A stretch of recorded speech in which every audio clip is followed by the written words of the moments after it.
La 7e étape de notre série 10 étapes pour une rotation parfaite avec Music Master. Grâce au navigateur d'historique, vous allez pouvoir examiner et contrôler votre programmation jusqu'au dernier détail et l'analyser tout simplement. Cela permet d'optimiser votre programme ou éventuellement répondre aux questions de votre directeur des programmes s'il a besoin d'une analyse spéciale. Cliquez sur le dernier gros icône de la barre d'outils. Dans cette boîte de dialogue, on vous demande des informations dans de nombreux onglets de pages. Choisissez d'abord la période que vous désirez analyser. Vous pouvez également le définir si vous voulez analyser une émission en particulier ou exclure une émission de l'analyse. Vous pouvez le faire à partir de la grille hebdomadaire. Seules les heures qui ont un point vert seront analysées. Dans l'étape suivante, nous verrons comment sélectionner quelles catégories seront prises en compte dans l'analyse. Vous pouvez encore effectuer un tri si vous en avez besoin.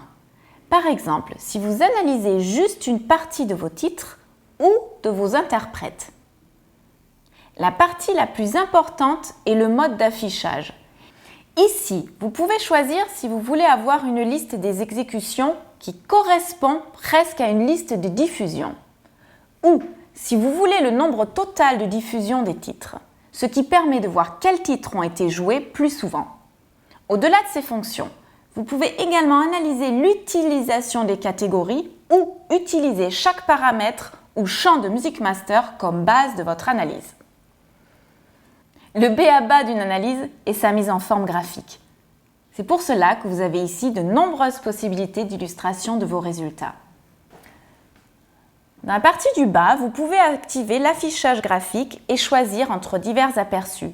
Pour un style particulier, le nombre d'interventions par jour peut aussi être important que le pourcentage du programme musical. Vous pouvez modifier tous les paramètres à partir du bouton en haut de la fenêtre. Vous pouvez imprimer ces résultats, les copier dans Excel ou enregistrer une liste de titres comme liste d'éléments. Il est important de sauvegarder vos analyses fréquentes comme favoris.